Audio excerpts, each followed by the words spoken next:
سلامتك، أنت مراقب، كل شيء، أين تذهب، ماذا تقول. ستشاهدون في هذا التقرير كل واحد، كل إنسان يحمل تليفون، كل الصور على التليفون، الSMS، المسجات، كل شيء بكل سهولة مكشوف. وهذا للسوق السوداء وليس لأجهزة المخابرات. أجهزة المخابرات أكثر بكثير بكثير ومن زمان. شاهدوا هذا التقرير وتصعقون. هذا أحد الصحفيين في القناة الثانية يتطوع، يقول راقبوني إذا تستطيع، يحرك سيارته. الهاكرز الآن هو يتحرك في هذا الشارع بالسرعة كذا، لا يوجد أي إطران ولا يوجد أي جهاز رقابة ولا أي تجسس في سيارته، فقط أنه معه هاتف. يكفي هذا الهاتف شكرا، نحن نستطيع أن نعرف كل أسرار حياته الآن وفورا لمجرد أننا عرفنا رقم التليفون. الآن هو يذهب إلى هذا الشارع، يسير بهذا السرعة، جاءته مسج من دانا فايس. مسج، مجرد أن تأتيك مسج سلامتك، أنت الآن مراقب، كل شيء. كيف عرفتني؟ جاءتك مسج من دانا فايس، قالت لك شاهد، مذيعة في القناة الثانية، شاهد برنامجي. مجرد أنك قرأت الرسالة انتهى أمرك. أنت تمشي عاري الآن في الشارع، أنت كل شيء معروف عنك. الآن تليفونك معي، الصور، المسجات، الفايلات، الملفات، الأغاني اللي بتسمعها، كل شيء أصبح على كمبيوتري الآن. كيف؟ جاءتك مسج، نعم أفتح، نعم تفضل، نشرة الأخبار تبث في الساعة 8 في القناة الثانية، انتهى. مجرد أنك قرأت المسج وصلنا لك، أصبح هاتفك عندي، كل شيء في الهاتف، تحركاتك. جاءتك رسالة من أمك، جاءتك رسالة من فلان، حتى لو قمت بعمل ديليت وألغيتها هي عندنا. كل هؤلاء اتصلوا بك، أرسلوا لك مسجات، ماذا قلت، أي ساعة، وين، كيف. هاي ملفاتك، هذول صورك، هذول المسجات اللي أجوك، اللي خزنتهم، اللي اهتميت فيهم. ليس فقط يستمع إلى المكالمة، يعرف كل شيء عن حياتي.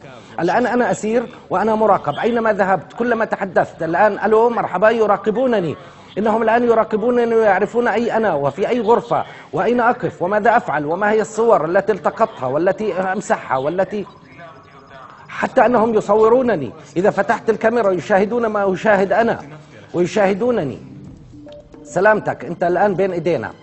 هذه السيدة تمشي في الشارع، أعطيني الرقم وانتهى الموضوع. أقول لك من دون أن أعرف الرقم. الآن أريكم طريقة أخرى، هذه الطريقة في السوق السوداء، 100 طريقة تجسس. تريد أن تتجسس على حبيبتك، على زوجتك، على ابنك، على صاحبك، على الشركة، على مديرك، أهلا وسهلا، تعال.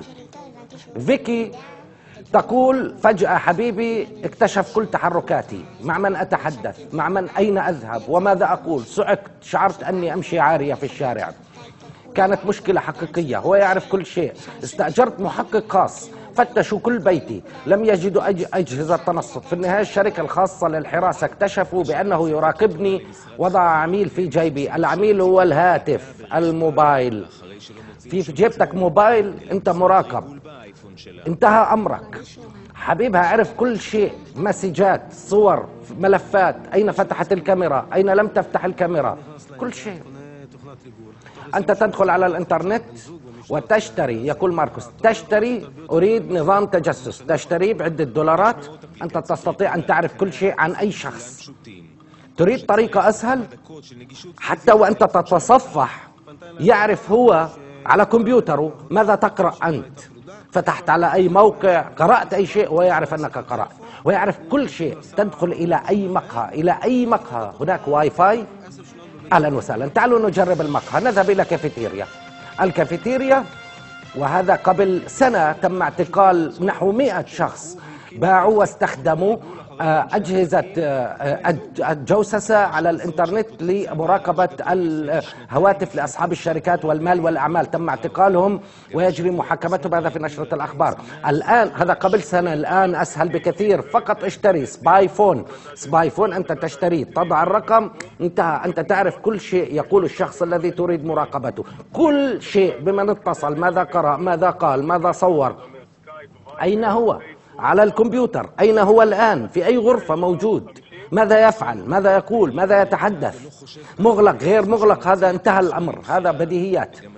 ماذا يقرأ، هذه محادثة، كيف الأسبوع جيد، مسجي